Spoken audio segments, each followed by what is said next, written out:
तो स्वागत है आपका एक बार फिर से हमारे चैनल बी पॉजिटिव क्लासेस में। मैं हूं फराज और आज की इस वीडियो में हम लेकर आए हैं आपके लिए क्लास 11 से रिलेटेड एक बहुत ही इंपॉर्टेंट टॉपिक यानी कि इंटीग्रेशन। पिछली वीडियो में डिफरेंशिएशन को काफ़ी अच्छी तरीके से कवर करवाया गया था। अगेन मैं आपसे बोलता हूँ, अगर आप 11th क्लास में मैथमेटिक्स या बायोलॉजी स्ट्रीम से हैं तो आपके लिए फिजिक्स और केमिस्ट्री दो सब्जेक्ट कंपलसरी रहते हैं। और फिजिक्स को स्टार्ट करने से पहले आपको डिफरेंशिएशन और इंटीग्रेशन दोनों के टॉपिक बहुत ही अच्छी तरीके से आने चाहिए ताकि आपको फिजिक्स में कोई भी कॉम्प्लिकेशंस ना हो। पिछली वीडियो में डिफरेंशिएशन के कई सारे फॉर्मूले मैंने आपको डायरेक्ट करवाए थे, उनके एग्जाम्पल के साथ कई सारे क्वेश्चंस को आपको बहुत ही सिंपल वे में सॉल्व करवाया था। और आज की इस वीडियो में हम कवर करने वाले हैं इंटीग्रेशन।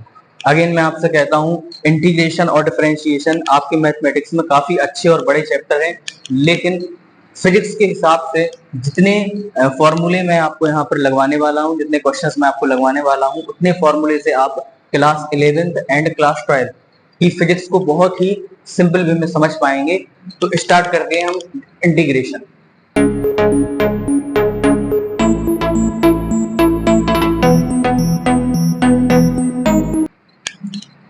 बोर्ड पे आपको डेफिनेशन दिख रही होगी इंटीग्रेशन की। Integration is a mathematical tool which help us to add infinite parts of a quantity. देखिए, किसी भी क्वांटिटी के यदि हम इनफिनाइट पार्ट्स को ऐड करते हैं, यदि हम किसी भी क्वांटिटी के इनफिनाइट पार्ट्स को ऐड कर देते हैं, जो ऐड करने में मदद करता है हमारा एक टूल जिसको हम इंटीग्रेशन बोलते हैं। एग्जाम्पल से आपको समझ में आ जाएगा। जैसे कि ये लाइन खींची हुई है, मान के चलिए ये लाइन कितने की है, x मीटर की है। ये लाइन कितने की है, x मीटर की है। अब ये जो x मीटर की लाइन है, ये बहुत ज्यादा छोटे छोटे छोटे छोटे पार्ट्सों से मिलके बनी हुई है।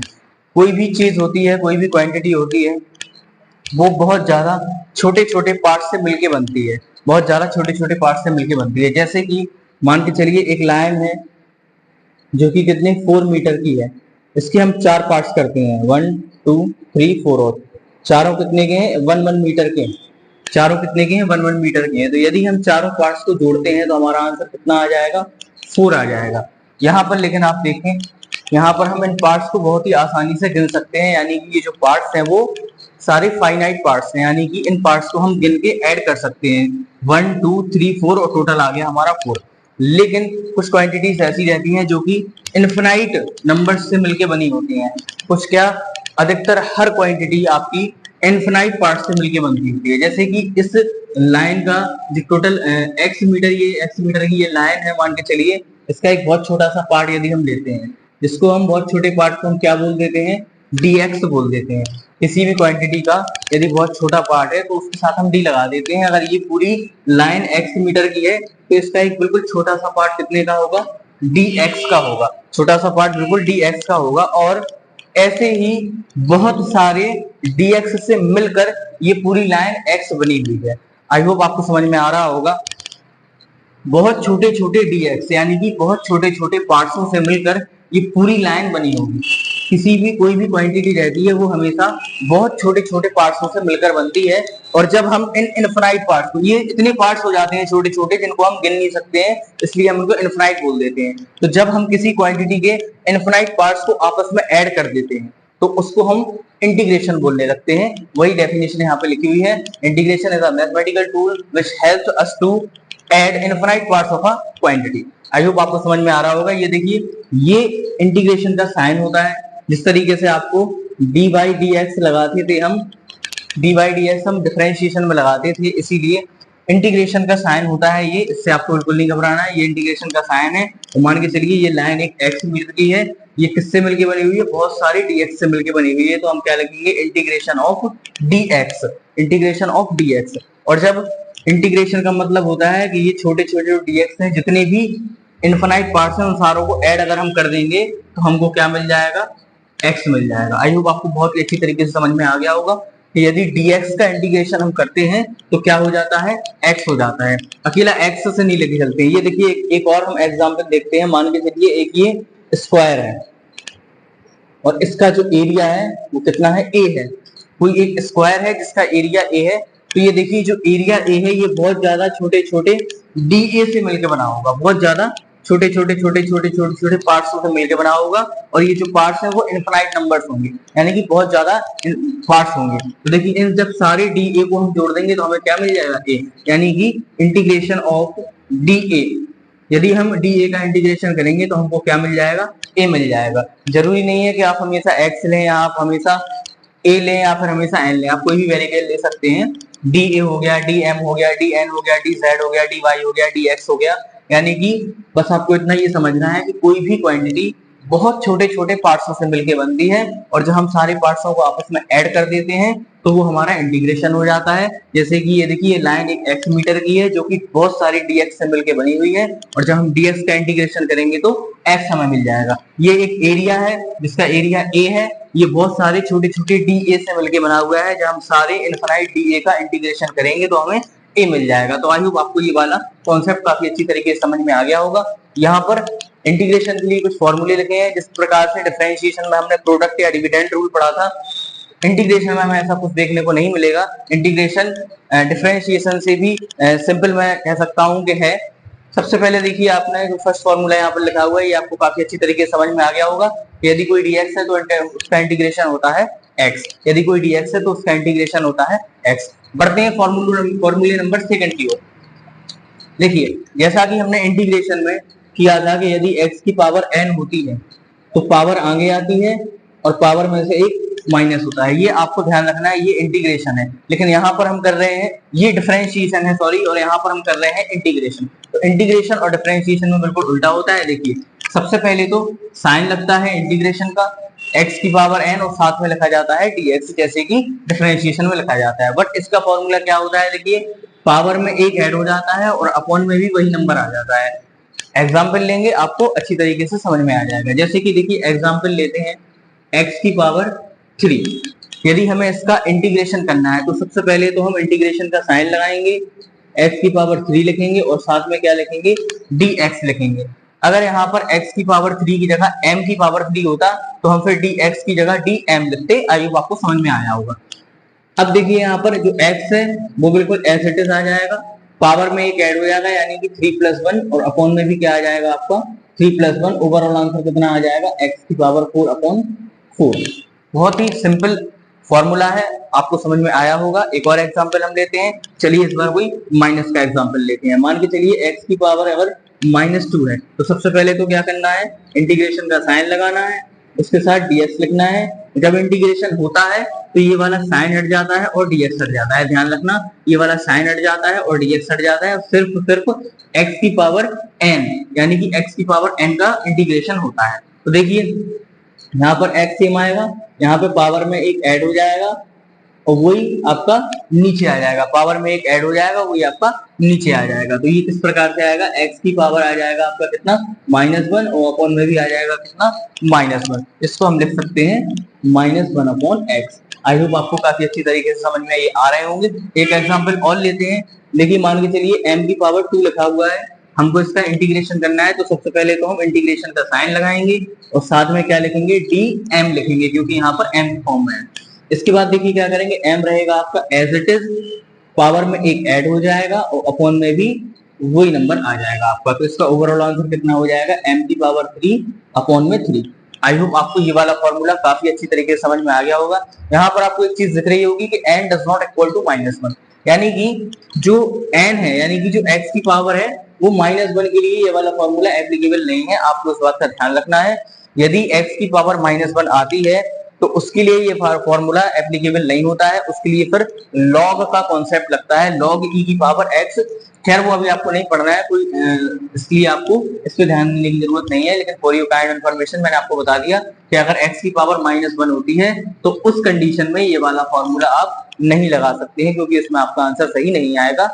इसके लिए एक अलग से फॉर्मूला आता है 1/x dx का जो इंटीग्रेशन होता है, यानी कि log e की पावर x होता है, यानी कि जो log की कॉन्सेप्ट है आगे जाके आप log भी पढ़ लेंगे। अभी फिलहाल में आपको log पढ़ने की कोई भी आवश्यकता नहीं है। तो देखिए फॉर्मूला नंबर सेकंड जो x की पावर n dx होता है, इसका आपको काफी अच्छी तरीके से फॉर्मूला समझ में आ गया होगा और आपके सामने मैंने कुछ एग्जांपल भी करवा दिए हैं, आपको वो भी समझ में आ गए होंगे। आई होप आपको फॉर्मूला नंबर फर्स्ट जो कि काफी सिंपल है, dx का इंटीग्रेशन x होता है, dm का m होता है, da का a होता है, कुल मिला के कोई भी इनफाइनाइट पार्ट होता है तो उसका इंटीग्रेशन उसका टोटल सम होता है।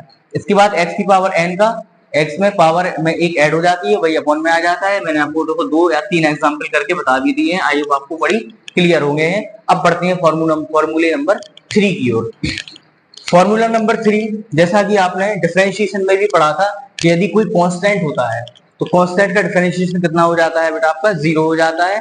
और फिर अगर साथ में ऐसा लिखा हुआ है कि कांस्टेंट है और x की पावर n है और हमें इसका इंटीग्रेशन करना है, तो देखिए कांस्टेंट को हम बाहर ले लेते हैं और x की पावर n के लिए हम बिल्कुल सेम ये वाला फॉर्मूला लगा देते हैं। एग्जांपल करवाऊंगा, आपको समझ में आ जाएगा। जैसे कि मान के चलिए एग्जांपल के तौर पे हम ले लेते हैं 2x², इसका हमें इंटीग्रेशन करना है। तो देखिए बहुत ही सिंपल है, सबसे पहले क्या करना है, इंटीग्रेशन का साइन लगाना है, कांस्टेंट लिखना है x की पावर n, यानी कि x की पावर 2 जो भी लिखी हुई है उसके साथ आपको क्या लगाना है, dx लगाना है। सबसे पहले क्या करेंगे बेटा, कांस्टेंट बाहर ले लेंगे यानी कि 2 बाहर आ जाएगा, फिर इंटीग्रेशन का साइन लगेगा और x की पावर 2 dx, ये इसका इंटीग्रेशन होगा। इसके बाद देखिए 2 आपका बाहर ही रहेगा।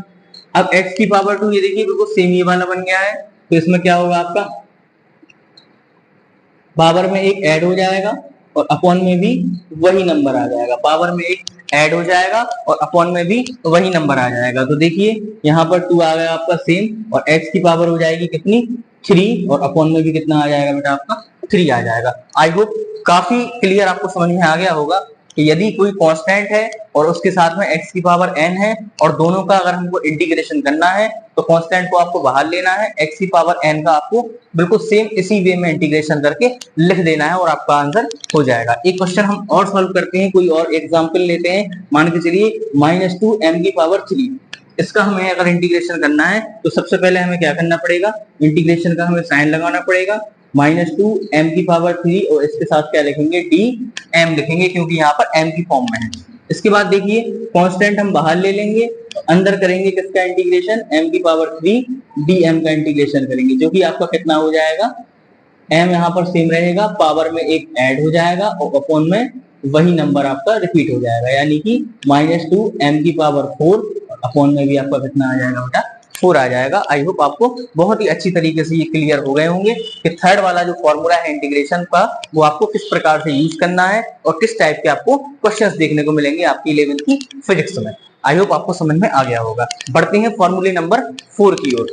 फॉर्मूला नंबर 4 आपको यहाँ पर दिख रहा होगा, इंटीग्रेशन ऑफ m, बीच में प्लस या माइनस n dx। यदि कोई दो फंक्शन आ जाते हैं आपके m और उनके बीच में या तो प्लस का साइन होता है या माइनस का साइन होता है और फिर आ जाता है n, तो उसका इंटीग्रेशन हम कैसे करेंगे। तो देखिए ये भी काफी सिंपल है, हमें क्या करना है, बस इनको स्प्लिट कर देना है। इंटीग्रेशन का साइन लगाना है, सबसे पहले m का इंटीग्रेशन करना है dx के साथ, बीच में आपका जो भी है प्लस या माइनस उसको लगाना है और फिर हमको n का इंटीग्रेशन कर देना है ds के रिस्पेक्ट में। कुछ नहीं करना है, सिर्फ और सिर्फ आपको m का इंटीग्रेशन अलग करना है, बीच में जो भी साइन आपका हो, प्लस का हो तो प्लस का और माइनस का हो तो माइनस का। इसके बाद आपका n का इंटीग्रेशन आपको कर देना है ds के रिस्पेक्ट के साथ। हम एक आध एग्जाम्पल करते हैं तो आपको क्लियर समझ में आ जाएगा। जैसे कि एग्जाम्पल लेते हैं, मान के चलिए x³ plus 4x, x³ plus 4x, इसका हमको क्या करना है, इंटीग्रेशन करना है। तो देखिए सबसे पहले हम क्या करेंगे, इंटीग्रेशन का साइन लगाएंगे, x³ का इंटीग्रेशन करेंगे dx के रिस्पेक्ट में, यहाँ पर प्लस है यहाँ हम प्लस लगा देंगे, फिर इंटीग्रेशन का साइन लगाएंगे, फिर 4x का इंटीग्रेशन करेंगे dx के रिस्पेक्ट। आई होप आपको ये समझ में आया होगा। इस तरीके से ये लिखा हुआ है, इसी तरीके से हमने इसको यहाँ पर सेम लिख दिया है। अब हमको कुछ नहीं करना है, सिर्फ इसका इंटीग्रेशन करना है। देखिए यहाँ पर x की पावर n का इंटीग्रेशन वाला फॉर्मूला लगेगा, तो देखिए कितना आ जाएगा, ये पावर में एक ऐड हो जाएगा वही उसके अपॉन में आ जाएगा, साइन हट जाता है dx हट जाता है, इंटीग्रेशन हो जाता है, यानी कि इसका इंटीग्रेशन हो जाएगा x की पावर 4 अपॉन 4। फिर प्लस लगा हुआ है, ये देखिए 4 क्या है, कांस्टेंट है तो 4 को हम बाहर ले लेंगे, अंदर क्या बच जाएगा आपका बेटा, देखिए x dx बच जाएगा, अंदर आपका क्या बच जाएगा, x dx। अब x की पावर कुछ नहीं है तो हम कितना मानेंगे, 1 मान लेंगे। तो ये भी एक प्रकार से क्या बन गया है आपका, x की पावर n। x की पावर यहाँ पर कुछ नहीं है तो x की पावर हम 1 मानते हैं, और x की पावर यदि 1 है तो x की पावर n का फॉर्मूला यानी कि n+1 अपॉन n+1 वाला आपका फॉर्मूला लगेगा। तो देखिए ये किस प्रकार से होगा, यहाँ पर आ जाएगा x की पावर 4 अपॉन में 4, यहाँ पर आ जाएगा प्लस, यहाँ पर देखिए कुछ नहीं है तो हम 1 मानेंगे और 1 में प्लस 1 करेंगे तो x की पावर 2 आ जाती है, अपॉन में भी 2 आ जाता है, तो ये कितना आ जाएगा 4x² अपॉन में 2। यहाँ से हम 2 से 4 को काटेंगे तो ओवरऑल आंसर आपका कितना आ जाएगा, x की पावर 4 अपॉन 4 प्लस 2x²। आई होप आपको काफी अच्छी तरीके से ये समझ में आ गया होगा कि हमने किस प्रकार से इसको सॉल्व किया है। बिल्कुल सेम आपको कुछ नहीं करना है, सिर्फ आपको m अलग करना है, n अलग करना है, और देखिए x की पावर n का यहाँ पर फॉर्मूला लगा है, कांस्टेंट मैंने बाहर लिया है, यहाँ पर x की पावर कुछ नहीं थी तो हमने 1 माना था, और यहाँ पर s की पावर अगर 1 हो जाती है तो बिल्कुल सेम x की पावर n वाला फॉर्मूला लगेगा। दोनों को ऐड करके नॉर्मल मैथमेटिक्स का कैलकुलेशन करके मैंने इसको यहाँ पर बहुत ही सिंपल वे में सॉल्व कर दिया है। चलिए आइए एक आधा एग्जाम्पल और लेते हैं जो कि कोई 3 फंक्शन का लेते हैं। चलिए ठीक है, देखिए आई होप आपको ये वाला एग्जाम्पल समझ में आ गया होगा, ये वाला फॉर्मूला भी आपको समझ में आ गया होगा। देखिए यहाँ पर लेते हैं m की पावर 3 प्लस m की पावर 2 प्लस 7। यहाँ पर देखिए 3 फंक्शन आ गए हैं, 3 फंक्शन भी आ गए हैं तो आपको घबराना नहीं है। पहले तो इन तीनों को अलग अलग आपको इंटीग्रेट की फॉर्म में लिखना है और तीनों को इंटीग्रेट करना है और आपका आंसर हो जाएगा। देखिए इंटीग्रेशन लिखा है हमने पहले m की पावर 3dm का, प्लस इंटीग्रेशन लिखा है हमने m की पावर 2dm का, प्लस इंटीग्रेशन लगाया हमने 7dm का। आई होप आपको काफी अच्छी तरीके से समझ में आ गया होगा जी। देखिए यहाँ पर x की पावर n का ये फॉर्मूला बन गया है तो इसका इंटीग्रेशन कितना हो जाएगा, m की पावर 4 अपॉन 4। आई होप अब आपको समझ में आने लगे होंगे। इसके बाद m की पावर 2 है तो यहाँ पर कितना आ जाएगा, m की पावर 3 अपॉन 3। आई होप आपको समझ में ये आ रहे हैं। अब देखिए यहाँ पर ये 7 अकेला जो कांस्टेंट है, इंटीग्रेशन का कांस्टेंट इक्वल 0 होता है, लेकिन डिफरेंशिएशन में यदि कांस्टेंट का हम डिफरेंशिएशन करते हैं तो वो 0 होता है, लेकिन इंटीग्रेशन में ऐसा नहीं होता है। तो देखिए 7 तो आ जाएगा आपका बाहर, 7 कांस्टेंट है जिसको मैंने बाहर ले लिया। अब dm, यहाँ पर देखिए dx का इंटीग्रेशन कितना आया था, x आया था, तो dm का इंटीग्रेशन कितना आएगा, m आ जाएगा। तो इसके साथ में हम क्या जोड़ देंगे, m जोड़ देंगे, और ये आपका क्या हो गया है, आंसर। आई होप आपको समझ में आ गया होगा किस प्रकार से हमको अगर बीच में कोई प्लस या माइनस वाले नंबर आ जाते हैं तो हमको उनको किस प्रकार से इंटीग्रेट करना है। अब डिफरेंशिएशन में मैंने आपको साइन एक्स का डिफरेंशिएशन बताया था और कॉस एक्स का डिफरेंशिएशन बताया था। साइन एक्स का डिफरेंशिएशन मैंने आपको बताया था कि साइन का जो डिफरेंशिएशन होता है वो कॉस होता है और कॉस का जो डिफरेंशिएशन होता है वो साइन होता है, लेकिन इंटीग्रेशन में इसका उल्टा होता है। तो चलिए बढ़ते हैं साइन और कॉस के इंटीग्रेशन की ओर। तो देखिए जिस प्रकार से डिफरेंशिएशन में आपका जो साइन एक्स का डिफरेंशिएशन होता था वो कॉस एक्स होता था, लेकिन इंटीग्रेशन में उल्टा होता है। जो साइन का इंटीग्रेशन होगा वो आपका कितना होगा, माइनस का कॉस एक्स होगा। ध्यान देने वाली बात है, साइन का डिफरेंशिएशन कॉस होता है लेकिन साइन का इंटीग्रेशन माइनस कॉस होता है। अब डिफरेंशिएशन यदि हम cos x का देखते हैं तो cos x का डिफरेंशिएशन कितना होता है आपका, माइनस का sin x होता है। cos x का जो आपका डिफरेंशिएशन होता है वो माइनस का sin x होता है, लेकिन इंटीग्रेशन आपका कैसा हो जाएगा, प्लस का sin x हो जाएगा। ओवरऑल दोबारा मैं बोलता हूँ ये कोई फॉर्मूले नहीं है, लेकिन आपको ये पता होना चाहिए कि sin x का जो डिफरेंशिएशन इंटीग्रेशन होता है वो माइनस cos x होता है और cos x का जो इंटीग्रेशन होता है वो आपका sin x होता है। अब इसके लिए मैं आपको लिए कुछ फॉर्मूले भी इसके लिए कुछ एग्जांपल मैं आपको करवा देता हूं ताकि आपको और क्लियर हो जाए। देखिए कि एक आध कोई एग्जांपल हम लेते हैं। मान के चलिए यहाँ पर लिखा हुआ है sin x, ठीक है ना, यहाँ पर लिखा हुआ है sin x और इसके साथ कोई भी फंक्शन हम ले लेते हैं, जैसे कि हमने ले लिया x² और साथ में लिख दिया dx।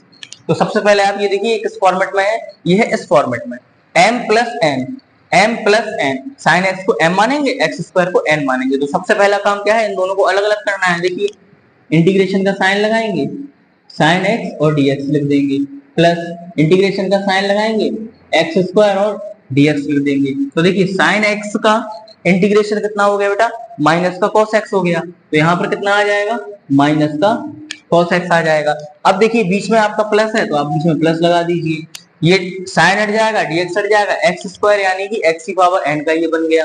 तो देखिए x² है तो पावर में एक ऐड होगी यानी कि 2 + 1, तो ये हो जाएगा x³ अपॉन में भी आपका कितना आ जाएगा 3। ये आपका सिंपली आंसर हो गया। आई होप आपको साइन और कॉस वाले भी समझ में आएगा। और यहाँ पर अगर साइन की जगह कॉस होता तो आपका साइन एक्स आ जाता, कोई बड़ी बात नहीं है। आई होप आपको बहुत ही अच्छी तरीके से समझ में ये आ गए होंगे। इसके बाद इंटीग्रेशन का एक लास्ट टॉपिक जो बचा हुआ है, जो काफी इंपॉर्टेंट है, काफी ज्यादा इस्तेमाल होने वाला है, जो कि आपकी है लिमिट्स। यानी कि किस प्रकार से आप इंटीग्रेशन की लिमिट्स को भी सॉल्व कर सकते हैं, जो कि आपकी काफी इंपॉर्टेंट है। आपके लिए बिल्कुल नया टॉपिक है लिमिट्स। तो लिमिट्स को हम काफी सिंपल वे में हम आपको सॉल्व करवाएंगे। और इंटीग्रेशन के इतने जो फॉर्मूले हैं, अगर आपको ये नोट डाउन करने हैं तो आप कर सकते हैं, स्क्रीनशॉट लेना है तो आप ले सकते हैं। ये इंटीग्रेशन के काफी इंपॉर्टेंट फॉर्मूले हैं। इन फॉर्मूले से आप 11th class and 12th class में आपको काफी हेल्प होने वाली है। लगभग 99% तक आपको ये सब काम आने वाले हैं। इसी के साथ बढ़ते हैं हम लिमिट्स की ओर। आपको ये 3 क्वेश्चंस दिख रहे होंगे इंटीग्रेशन के, लेकिन आपके लिए एक नई चीज क्या लगी हुई है, 0 to 3, -1 to -1, 0 degree to 30 degree. ये जो लिमिट्स हैं ये आपके लिए नए हैं, लेकिन ये काफी बहुत ही ज्यादा सिंपल है। बहुत ही सिंपल वे में आपको यहाँ पर एग्जाम्पल के साथ सॉल्व करवाएंगे। ये देखिए बेटा, कहलाती हैं आपकी लिमिट्स।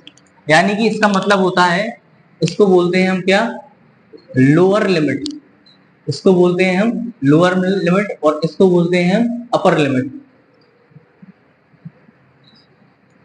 ये नीचे वाली है वो आपकी लोअर लिमिट कहलाती है, और ऊपर वाला जो नंबर है वो आपकी अपर लिमिट कहलाती है। लिमिट का मतलब होता है 0 से लेकर 3 तक के बीच में। इंटीग्रेशन की डेफिनेशन में मैंने आपको बताया था, जब हम इनफिनाइट नंबर्स को ऐड कर देते हैं, इनफिनाइट पार्ट्स को ऐड कर देते हैं, तो वो इंटीग्रेशन हो जाता है। लेकिन अब अगर हम इनफिनाइट नंबर्स को ऐड ना करके एक स्पेसिफिक नंबर को ऐड करते हैं, यानी कि 0 से लेके 3 तक के बीच के पार्ट, 0 से लेके 8 तक के बीच के पार्ट, यानी कि एक स्पेसिफिक आपको नंबर दे दिए जाते हैं कि इन दोनों नंबर के बीच के सारे पार्ट्स को जोड़ना है, तो आपका इंटीग्रेशन कितना आएगा। इसी को हम लिमिट्स बोलते हैं और कुछ नहीं है। देखिए यहाँ पर s⁻2 dx, तो सबसे पहले तो हम इसका सिंपली इंटीग्रेशन करेंगे। इंटीग्रेशन अगर हम करेंगे तो ये वाला साइन हट जाएगा, dx हट जाएगा। तो एक्स स्क्वायर का इंटीग्रेशन बेटा कितना होता है, x⁻3 और अपॉन में कितना आ जाएगा 3। ये वाला तो आपको कॉन्सेप्ट समझ में आ गया होगा कि एक पावर में एक ऐड हो जाता है, अपॉन में वही आ जाता है। इसके बाद ये वाला साइन हट के देखिए बेटा, ये वाले स्क्वायर ब्रैकेट लगते हैं और ये लिमिट्स लेफ्ट साइड से हट के राइट साइड आ जाती हैं, यानी कि यहाँ 0 आ जाता है, यहाँ पर कितना आ जाएगा 3 आ जाएगा। अब लिमिट्स को सॉल्व करने के लिए बहुत ही सिंपल मेथड है, कुछ नहीं करना है आपको। ऊपर की कहलाती है आपकी अपर लिमिट, नीचे कहलाती है lower limit. Upper limit minus lower limit, यानी कि यहाँ पर जो x है ये आपका वेरिएबल है। x की जगह पहले आपको 3 रखना है, फिर माइनस लगाना है, फिर 0 रखना है। कैसे, आइए देखिए। x का क्यूब लिखा है तो सबसे पहले हमें क्या लिखना है, 3 का क्यूब। अपॉन में कितना आ जाएगा आपका बेटा 3, बिल्कुल सेम। बीच में लगाएंगे माइनस, ये हो गया आपका अपर लिमिट, माइनस आएगी लोअर लिमिट। लोअर लिमिट कितनी है, 0 है। 0 का क्या करेंगे, क्यूब करेंगे, अपॉन में भी कितना आएगा 3 आएगा। यहाँ पर आपकी लिमिट खत्म। इसको आपको कुछ नहीं करना है, आपको सॉल्व करना है, कुछ नहीं करना है, सिर्फ आपको सॉल्व करना है। तो देखिए 3 का यदि हम क्यूब करते हैं तो कितना आ जाएगा आपका, 3 3 का 9, 9 3 का आपका कितना आ जाएगा बेटा 27। 3 का अगर हम क्यूब करते हैं तो कितना आ जाता है 27, अपॉन में आता है आपका 3, और यहाँ पर आएगा आपका 0/3। और यदि किसी नंबर के न्यूमरेटर में 0 है तो ये पूरी वैल्यू 0 हो जाती है, और 3 से आप 27 को काटेंगे तो आपका आंसर कितना आ जाएगा बेटा 9 आ जाएगा। इस प्रकार से आपको लिमिट्स वाले क्वेश्चन को सॉल्व करना है। आई होप आपको समझ में आ गया होगा। एक बार फिर से देख लीजिए, ये नीचे वाली लोअर लिमिट कहलाती है, ऊपर वाली अपर लिमिट कहलाती है। जो फंक्शन का आपको दिया है उसका पहले आप इंटीग्रेशन कीजिए। इंटीग्रेशन करने के बाद स्क्वायर ब्रैकेट लग के लेफ्ट साइड से लिमिट्स हटकर राइट साइड हो जाती हैं। जब इसका इंटीग्रेशन कंप्लीट हो जाता है तो सबसे पहले आप वेरिएबल की जगह अपर लिमिट को रखते हैं, फिर बीच में माइनस लगाते हैं, और फिर वेरिएबल की जगह लोअर लिमिट को रखते हैं। उसके बाद सिंपल कैलकुलेशन करके जो भी आपका आंसर आता है ये आपकी लिमिट्स सॉल्व हो जाती हैं। चलिए बढ़ते हैं एक और क्वेश्चन की ओर। इसी प्रकार से अब देखिए -1 से +1 लिमिट दे दी है। कितनी दे दी है, -1 से +1 दे दी है। सबसे पहले तो आपको क्या करना है, इसका इंटीग्रेशन करना है। तो इंटीग्रेशन कैसे करेंगे, देखिए 4 क्या है आपका कांस्टेंट है, तो 4 को तो हम ले लेंगे बाहर। ओके, इसके बाद देखिए फिर यहाँ पर क्या लगेंगे, आपके स्क्वायर ब्रैकेट लगेंगे, क्योंकि ये वाला साइन हट जाता है और dx हट जाता है। x क्यूब का इंटीग्रेशन कितना हो जाएगा बेटा आपका, x⁴/4। यहाँ पर ये क्लोज हो जाएगा। देखिए जिसका इंटीग्रेशन होता है सिर्फ और सिर्फ लिमिट उसमें लगती है, यानी कि जो आपका 4 कांस्टेंट है जो बाहर आया है, इसमें आपका लिमिट का कोई भी काम नहीं है। नीचे देखिए आपका -1 आ जाएगा, ऊपर आपका +1 आ जाएगा। 4 आपका सेम आएगा, इसके बाद मैंने आपको क्या बताया, अपर लिमिट यानी कि 1 का पावर चलाएंगे हम 4 और अपॉन में आएगा आपका 4, फिर आएगा माइनस। अपर लिमिट के बाद क्या करना था, लोअर लिमिट यानी कि -1 की पावर चढ़ाएंगे 4, अपॉन में आ जाएगा आपका 4, और ये आपका लिमिट्स भी आपकी खत्म हो जाएंगी। इसके बाद आपकी सिंपल मैथमेटिक्स है, इसको आपको सॉल्व करना है। देखिए 4 तो आपका सेम रहेगा, अब 1 की पावर 4 है और 1 में 4 है, तो इसका ओवरऑल आंसर कितना आ जाएगा बेटा, 1/4 आ जाएगा, ठीक है ना। अब देखिए -1 की पावर 4 है, तो इसका आंसर कितना आएगा, +1/4, और बीच में आपका माइनस था, ये दोनों आपस में कैंसिल हो जाएंगे और 4 का मल्टीप्लाई 0 से हो जाएगा, तो ओवरऑल आंसर आपका कितना आ जाएगा, 0 आ जाएगा लिमिट्स को सॉल्व करने के बाद। आई होप अब आपको काफी अच्छी तरीके से लिमिट्स भी समझ में आ गई होंगी कि लिमिट्स को आपको किस तरीके से सॉल्व करना है। नीचे वाली लोअर लिमिट कहलाती है, ऊपर वाली अपर लिमिट कहलाती है। सबसे पहले फंक्शन का इंटीग्रेशन करते हैं, इंटीग्रेशन कंप्लीट होने के बाद ये वाली जो लिमिट्स है, ये वाला इंटीग्रेशन का साइन हटकर स्क्वायर ब्रैकेट में राइट तरफ ये लिमिट्स चढ़ जाती हैं। सबसे पहले अपन जहां वेरिएबल है उसको अपर लिमिट को रखते हैं, बीच में माइनस लगाते हैं, फिर जहां वेरिएबल है वहां पर लोअर लिमिट रखते हैं और सिंपल कैलकुलेशन के साथ हम इसको सॉल्व कर देते हैं। इसी के साथ एक एंगल वाले क्वेश्चन की ओर और बढ़ते हैं। यहाँ पर आपको लिमिट्स डिग्री में दी गई है, 0 डिग्री टू 30 डिग्री। डिग्री में आपको जब दी होगी जब आपको फंक्शन उस टाइप का दिया हुआ है, जैसे कि यहाँ पर लिखा हुआ है sin x cos x, तो sin या cos हम 1 2 3 की फॉर्म में नहीं लिख सकते हैं, इसको हम डिग्री की फॉर्म में लिख सकते हैं, क्योंकि साइन की कुछ स्पेसिफिक वैल्यूज होती हैं, कॉस की कुछ स्पेसिफिक वैल्यूज होती हैं, जैसे कि sin 90, sin 30, sin 60, sin 120। तो इस प्रकार से एंगल्स की डिग्रियां होती हैं और ये साइन सारे क्या है आपके एंगल्स हैं, इसीलिए इनकी डिग्री भी एंगल्स के फॉर्म में दी गई है। इसकी जो लिमिट्स है वो भी डिग्री की फॉर्म में दी गई है। तो सबसे पहले देखिए यहाँ पर लिमिट 0 डिग्री से 30 डिग्री है। सबसे पहले हमें क्या करना है, sin x का इंटीग्रेशन करना पड़ेगा। तो sin x का इंटीग्रेशन देखिए बेटा कितना हो जाएगा आपका, माइनस का cos x।